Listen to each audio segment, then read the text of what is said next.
peu développer, grossièrement, hein, la théorie du yin-yang. Là, vous allez me dire, bah, c'est un petit peu bizarre parce que cette chaîne, elle a commencé sur la communication non violente, ensuite elle veut un peu explorer les blessures de Lise Bourbeau, et là, d'un coup, on arrive sur une théorie de philosophie chinoise, mais c'est simplement parce que je trouve que quand on parle de communication, ça va être compliqué de passer à côté de l'aspect énergétique de la communication. Et de plus, en fait, comprendre cela, ça va nous permettre aussi de voir pourquoi on attire dans notre vie les mêmes situations, les mêmes personnes, et on a des processus de reproduction des mêmes choses qui nous pourrissent la vie quelque part. Donc ça aussi, quand on parle en matière d'énergie, on va voir pourquoi on attire cela dans notre vie. Ensuite, ce que je vais essayer d'expliquer avec cette histoire de yin et yang, c'est vraiment deux manières de voir le monde complètement différentes, suivant des personnes qui vont être on va dire, en excès de yang ou en excès de yin. Et de comprendre ça, ça va vraiment nous permettre de mieux rentrer en relation avec des personnes qui sont dans des fonctionnements et des visions du monde totalement opposés de la nôtre. Il y a beaucoup de conflits entre personnes qui sont vraiment issues à cause du fait qu'ils ont des polarités différentes et qui vont réveiller entre elles les blessures qui sont associées à ces polarités. C'est ça que je vais essayer de développer. Et donc pour ça, cette théorie du yin-yang, c'est vraiment important de comprendre un petit peu de quoi il s'agit. Et après, dans la prochaine vidéo, je vais vraiment relier ça aux blessures de Lise Bourbeau pour vraiment comprendre le mécanisme d'attraction qu'il peut y avoir et de répulsion qu'il peut y avoir entre des personnes qui ont telle ou telle blessure et qui sont issues de ces deux énergies. Donc tout le monde connaît ce symbole du yin-yang, mais je crois qu'on a une vision un petit peu erronée de ce symbole en Occident, parce que nous on voit ça de manière très statique, comme si c'était des opposés, ça représentait les opposés. En Asie, ils ont vraiment cette idée d'interdépendance des choses, d'impermanence des choses, et du coup, ils voient le yin-yang comme quelque chose en mouvement.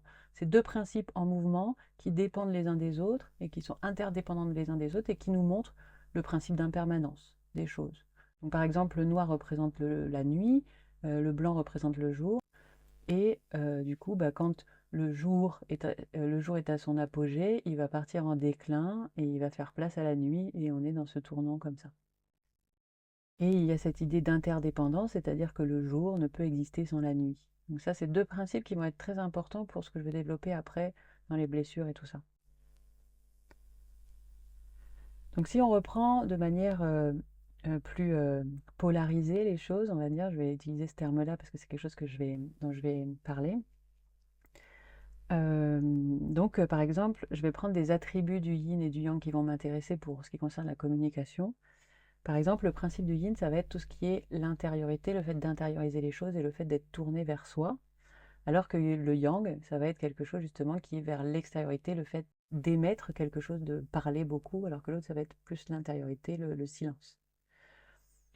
Le yin, ça va être aussi une idée de réceptacle, de recevoir les choses, alors que voilà, le yang, ça va être l'émetteur, celui qui émet. Le yin, ça va être plus en lien avec le principe de passivité, alors que le yang, ça va être le principe d'action et de direction. On associe le yin à la féminité, au féminin, et le yang au masculin, ce qui n'a absolument aucun rapport avec notre genre. Ça veut dire qu'à l'intérieur de nous, nous avons ces deux énergies qui régissent notre harmonie. Vraiment faire la distinction entre notre genre et notre polarité énergétique, c'est très important. Parce que c'est pas parce qu'on est une femme qu'on a beaucoup de féminin en nous, et c'est pas parce qu'on a un homme qu'on a beaucoup de masculin en nous. Dans mon observation, le yin-yang, c'est une harmonie dynamique des forces. Donc en fait, c'est une recherche d'équilibre qui se fait naturellement. Si cet équilibre n'est pas là, il va y avoir conflit, il va y avoir maladie, il va y avoir disharmonie. Donc il y a vraiment cette idée de créer un équilibre. Et donc nous, on est sans arrêt en train aussi, sans s'en rendre compte, de trouver cet équilibre-là dans notre vie, avec ces deux énergies. Et plutôt que de trouver cet équilibre en nous, de ce que j'observe en fait, c'est qu'on va aller trouver cet équilibre dans les domaines de notre vie. C'est-à-dire que on va pouvoir développer beaucoup d'énergie masculine, c'est-à-dire d'avoir de prise de position, d'être capable d'avoir des buts, de se mettre en action et tout ça dans le milieu de notre travail, par exemple. Ou alors ça va être dans le milieu du sport, par exemple, de la santé, dans le loisir, en fait, d'être en suractivité, par exemple. Donc on va développer beaucoup de yang dans ces endroits-là. Et donc pour trouver cette harmonie, on va se retrouver par exemple à développer beaucoup de yin dans nos relations aux autres, par exemple, ou dans notre relation à nos proches, ou dans notre famille, par exemple. Et on va se retrouver par exemple avec une espèce de passivité ou une espèce de non-but dans la famille, par exemple, qui va être reproché. Ou le contraire, en fait, on va entrer en suractivité yang dans la famille, hein, souvent. Alors, souvent, je ne vais pas faire de clichés, mais les femmes, elles ont beaucoup de yang dans la vie de famille, c'est-à-dire qu'elles s'occupent de tout, voilà, elles font des trucs comme ça. Et puis, elles vont avoir moins d'espace yang dans leur sport, on va les voir plus dans des activités plus posées, par exemple, dans leurs loisirs, par exemple, parce qu'elles vont devoir faire cette balance entre l'endroit où il va y avoir beaucoup de yang et l'endroit où elles vont devoir développer plus de yin, de la créativité dans leurs loisirs, par exemple. Alors, qu'est-ce qui va se passer justement quand on est polarisé dans le domaine des relations? Par exemple, si on a beaucoup d'énergie yang dans notre vie de famille, dans notre relationnel, on va se retrouver à être attiré énergétiquement, amoureusement, sexuellement, par quelqu'un qui va être dans notre énergie opposée. Donc quelqu'un qui est polarisé dans son yin, pour créer cette harmonie dans l'espace de la relation amoureuse en tout cas, eh ben, il va y avoir cette attraction entre ces deux opposés. Pourquoi ils vont s'attirer au début? Eh bien parce que la personne qui est dans sa polarité yin, il va admirer chez l'autre ses prises de position, sa capacité à avoir des buts dans la vie, son honnêteté, sa capacité à émettre ce qu'il pense, à dire tout ce qu'il pense. Ça va l'impressionner parce que aussi, quelque part, c'est ce qui va lui manquer dans la relation. Et puis, qu'est-ce que va aimer une personne qui est polarisée dans quelque chose de plus masculin chez quelqu'un qui est plus féminin, hein, et encore une fois, je dis que ça n'a rien de genré, et ben, ce qu'il va aimer, c'est justement sa capacité à être non jugeant, sa capacité à être quelque part très accueillant, sa capacité à jamais le contredire dans ce qu'il a envie de faire et tout ça, et du coup, il va trouver une certaine liberté dans ce couple-là. Le, la personne dans l'énergie yang, elle sait où elle veut aller en vacances, elle sait machin, et c'est pas quelqu'un qui est très polarisé en yin qui va l'empêcher de faire. Quand ces deux énergies, elles vont être dans l'ouverture, dans la sécurité, ça va plutôt bien marcher, hein, cet équilibre elle va se créer. Mais dès qu'il va y avoir de l'insécurité, de la peur, eh ben, les deux vont réveiller chez l'une et chez l'autre les blessures dont parle Lise Bourbeau, et qui vont être des couples différents suivant les polarités. Donc il va y avoir du côté de la polarité qui est polarisée en yang, il va y avoir le réveil de l'abandon et de la trahison, et à travers le comportement de quelqu'un qui est dans cette énergie yin, ça va réveiller ça. Le yin, ce qui va être réveillé chez lui, c'est sa blessure de rejet et d'injustice, et le comportement de quelqu'un de polarisé en yang va réveiller ces deux blessures de manière très forte chez lui. Par rapport au relationnel amical, par exemple, des personnes qui sont polarisées en yin vont aussi pouvoir se côtoyer sans trop de problèmes. Elles ont le même fonctionnement, ça va plutôt bien se passer, on va dire. Mais vu que les personnes en yin, elles peuvent être très facilement dans leurs blessures de rejet et de trahison, et ben entre elles, comme ça va créer des sortes de guerres froides à des moments où rien ne sera dit, rien ne sera exprimé, et pourtant il y aura quand même de la colère. C'est des choses que je vais expliquer et que je vais développer dans les prochaines vidéos. Et des personnes très yang entre elles, donc quand elles sont dans la sécurité, encore une fois, ça va être des personnes qui vont bien s'entendre parce que ça communique beaucoup, c'est très sincère, voilà, ça va vraiment bien communiquer. Les deux, ça va parler beaucoup, il va falloir vraiment pouvoir trouver sa place quand deux personnes de polarité yang se retrouvent ensemble.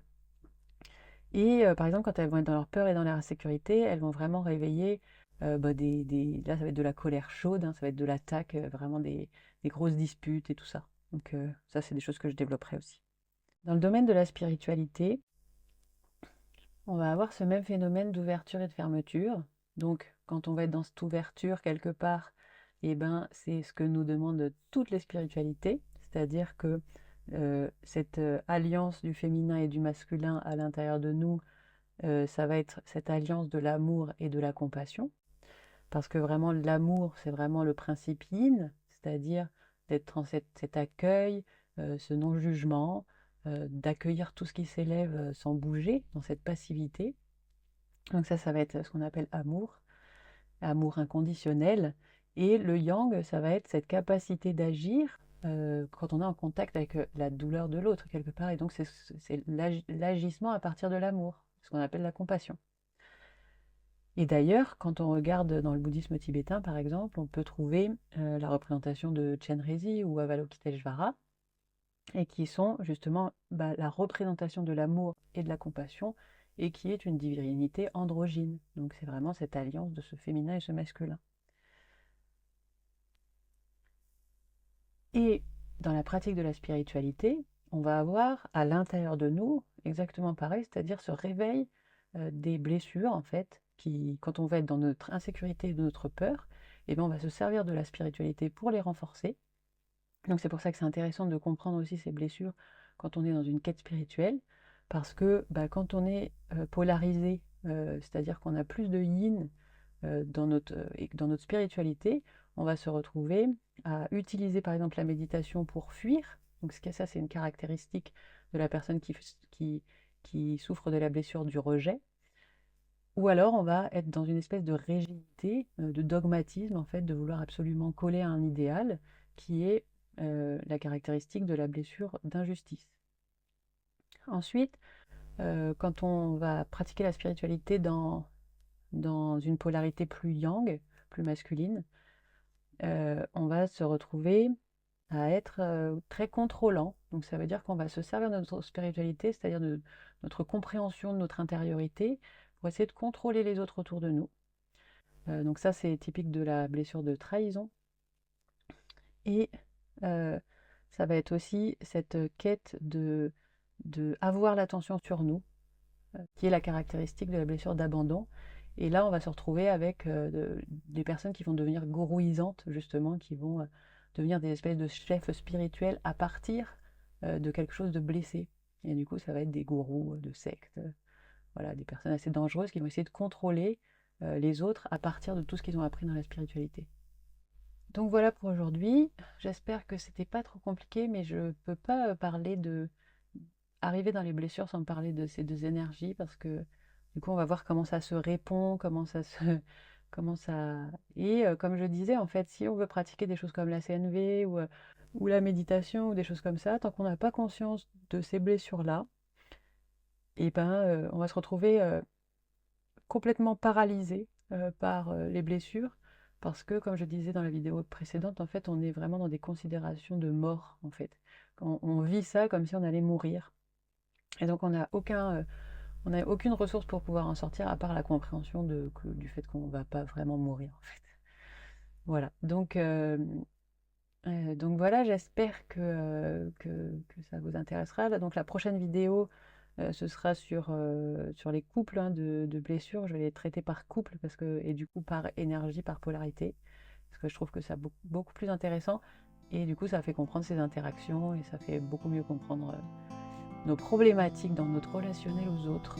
Et du coup, ce qui permettra aussi après de pouvoir beaucoup plus pratiquer des choses comme la CNV ou autre. Voilà. Bonne continuation à vous et à bientôt.